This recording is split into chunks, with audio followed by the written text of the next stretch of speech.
Well, hello. It has been a long time since we've chatted. We wanted to give you an update on what's going on with us, but the first thing is an upgrade that we did a few months back on our Rec Pro air conditioning, so the Houghton AC unit. Boy, I think you're gonna like this. Well, today it's just you and me. Gary is back in the camper. I am heading off to the grocery store to do a little bit of shopping, not a lot, but a lot of stuff has gone on. And the first thing I need to talk to you about is the air conditioner unit. For a quick background, we purchased the Rec Pro air conditioner, the 3400 unit, back in May of 2022. We did that primarily because we wanted to have something a little quieter than the OEM version of the AC, which was a Dometic. And the Rec Pro air conditioner completely delivered on that. The volume was dramatically different, and we could actually have conversations in our camper, which was fantastic. But we ran into a pretty serious challenge with that AC unit. And that was mainly when we were traveling in more humid, hot environments like Florida. If you've watched some of our videos before, we have had problems with the AC unit with excessive humidity when the compressor turns off. Overnight, we start in the 65 to 70% and it goes up into 80s almost every day. Although the temperature has been decent and the sound has been great, the humidity really makes it incredibly difficult to live in here comfortably. That's 12 hours worth of water pulled out. In the summer, like evenings, it was just horrible. So humid in there that we ended up having to buy a dehumidifier to run in conjunction with the AC, which are obviously in competition with one another. So we ended up getting this new circuit board for the AC unit, and I wanted to give you an update on what that did and actually if it would be worth getting that upgrade for you. We were able to get one of these units and install it and kind of give you an idea of whether it's worth it, because it is not cheap. Right now, the circuit board on the website is around $350, so definitely a big investment. And not everybody is going to need this. But if you are living or if you travel in hot, humid areas, again, thinking Texas, Florida, this really might help you. So what does this new circuit board do? I wasn't quite sure at the beginning. We have found out that it only changes one mode on the AC unit, and that is the dry mode. All the other modes seem to be the same, but the dry mode will actually turn off the fan after the compressor stops. We weren't sure if that was going to be enough, but it definitely has been. Now we can have it on overnight and not worry about it. The fan turns off, the humidity stays reasonable for the temperature that we have it set for, which is great. What I would recommend is if you are going to get one of these circuit boards, you would still use the regular AC mode, the snowflake mode with high fan. Get it down to the temperature that you want, but then once it's down to that temperature, you can switch over to this dry mode, which helps keep that humidity down. I am so happy with this. Honestly, we were looking at dumping the AC unit and going with another brand, but I believe this has saved our butts and our pocketbooks, so we wouldn't have to get another AC unit. We did confirm with Rec Pro that all of the circuit boards on their site include this new update. And we also confirmed that all new air conditioners will include this feature. Gary ended up installing this circuit board on the AC unit back in North Carolina. I'm going to let him speak to that. Yeah, the circuit board stuff, it's pretty straightforward if you're good with electronics. If you're not good with electronics, I would advise having somebody install it for you.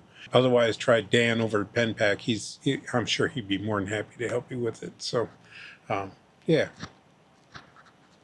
And I'm going to zoom out to kind of give you an idea of why we're in Illinois for this. I'm sitting in a camper instead of on the roof with the thing. Yeah, I blew up my knees, and I've had this one replaced now.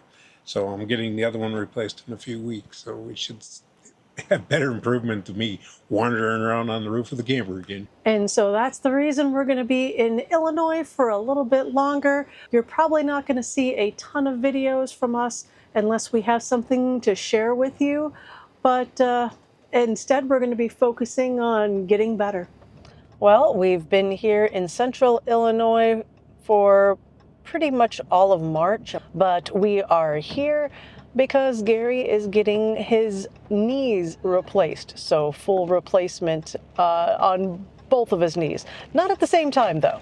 So he's had the left one done earlier this week, and hopefully in 4 to 6 weeks, probably more like 6 weeks after the surgery, we're hoping to get the right knee going. So we're going to be in Illinois for quite a bit of time. So that's why we took our camper off. Usually we'll take our camper off of our truck if we're going to be at a place for more than a week. We're definitely going to be here for more than a week. And we're working through the details.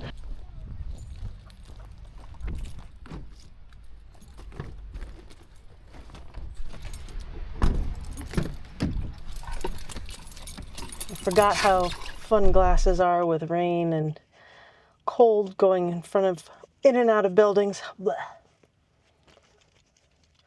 Oh, I think you might need to be washed off a little too.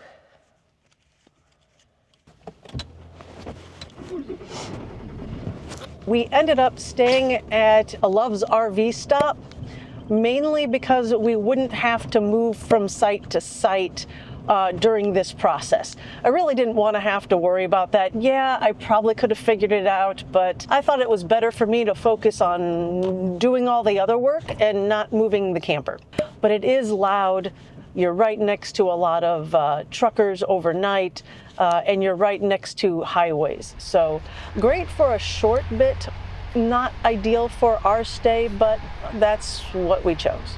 Although staying at the Love's RV stop wasn't my first choice, they do have two really big advantages, especially for the situation that we're in. First off is that I don't have to move between sites. A lot of times, county parks, state parks, you have to move every 14 days, even if you stay within the same campground. The second main advantage of it is that I can actually get Amazon packages delivered there, which is fantastic. I didn't think that that was possible, but they deliver the packages to the main gas station, and I just go in and pick them up, which is great. I do miss that Gary's not here so he can park for me. Some of these places are not the easiest place to park. Get going, get going. I do not want to run geese over. Apparently me honking doesn't help. It was worth a shot though. If you're getting one of these big 5,500 trucks, 4,500, anything ginormous, you end up learning how to back up, because that's pretty much the only way that you can park.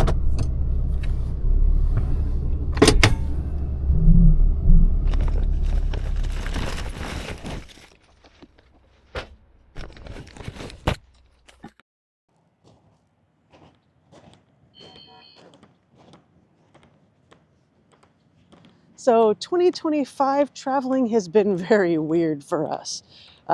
Because we really haven't been traveling much at all. We had stayed at Gary's parents for about 3 months from December to the end of February. And now we are in central Illinois, again, getting Gary's knees worked on. We're probably going to be here for a little while because we're going through the 2 surgeries and then all of the physical therapy going on that. We want to make sure Gary's legs are strong to be able to do the hiking and stuff that we want, and all of that truck maintenance and camper maintenance that we always seem to have. But in the meantime, things definitely have been weird. I feel like I don't have nearly as much to do as normal because I'm not planning and traveling. That's usually my role, is to determine where to go next and all of the paths to get there. And sorry about the noise. The highway is over there. Oh, hold on, let me get this. Let me turn that off. Oh, guess I can't.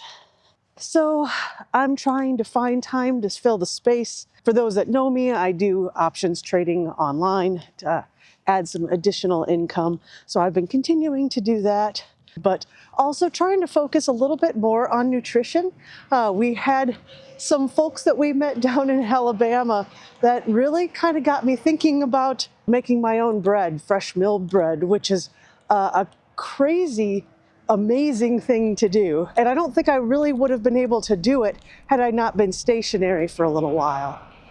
So in our camper, I actually bought a mill and am milling up my own flour for all of our bread products, bakery, that kind of stuff. It's been really exciting. I only have the mill. I do everything else by hand. We're going to see how that's going to work when we start getting back on the road. It might be a little bit more challenging, but I think now that we've been doing this for probably 2 months now, I don't think we're going to stop. If you're interested in that, there's a whole ton of people online that talk about the advantages of milling your own flour and all that kind of stuff. And if you ever meet me, I'll talk your ear off about it. But I'll put some links if you're interested in the description below. All right, we have dinner cooking, some salmon. We ended up removing our microwave for this toaster oven. I gotta keep that open though. And down here in there we have some baked fries and some fresh rolls. Lots of carbs today for my daughter who, you kind of have to go with the flow. So many of you might be wondering, how the heck are we dealing with Gary's knee being replaced and being in the camper full time? It was not exactly smooth, but it was better than I was expecting. It is a challenge in Illinois. It's like 23 degrees this morning. So yeah, been fun. We left our camper here at this Love's RV stop and went to surgery, but stayed at a hotel for the first 3 days, I think it was. And that was basically to kind of get us used to the new norm with icing and pain management and all that kind of stuff. The day before we were planning on leaving, we ended up going back to the camper, which literally was like a mile away. We had him walk up into those camper stairs, made sure he could get into bed, made sure he can get into that toilet, because boy, that's a high one. Oh, hold on. Yeah, I gotta watch traffic around here a bit. Don't want to get smunched by the trucks or cars. So again, we kind of ended up double paying for a few days, although we are doing the monthly rate at this Love stop. So that seemed to be the best option for us. The hotel, I think, was really great to be able to kind of step us through and testing things out before actually going back to the camper. If he wasn't able to do it, we would just have to extend that hotel stay. And then we just got to do it again in a few weeks. Oh, I will so be ready to get out of here. Even though I do complain about this RV Love stop, the physical therapy place that we're going to for Gary is like within 10 minutes away. It's actually just a mile or two. You just got to get to it. And that's been working pretty well. Well, I hope this video has been entertaining, amusing, maybe informational. If so, let us know by liking this video or commenting below. We'd love to hear from you. And we will see you next time. I'm not sure when that will be, but take care. Bye-bye. We have tornado warnings going on. The alarms are going off outside. And we really can't go anywhere because Gary, yeah. Kind of. I think we should be going. I'm not going to go anywhere. It's past us already, babe. My daughter sent me a text saying, text me if your camper is blown away. Oh.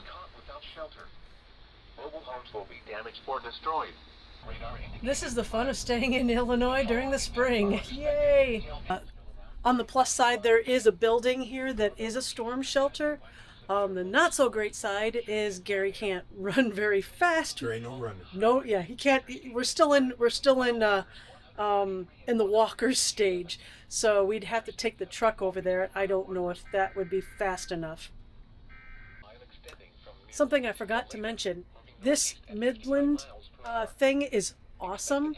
We're in an area, it goes off, hopefully maybe you heard that noise, but it works really well. You can change it to it. It will make really obnoxious noises when there is an actual alert. I think we should be going. Which really helps because sometimes you're not thinking about your location. Yeah. Something to get if you're going to be on the road in the spring, especially in Tornado Alley.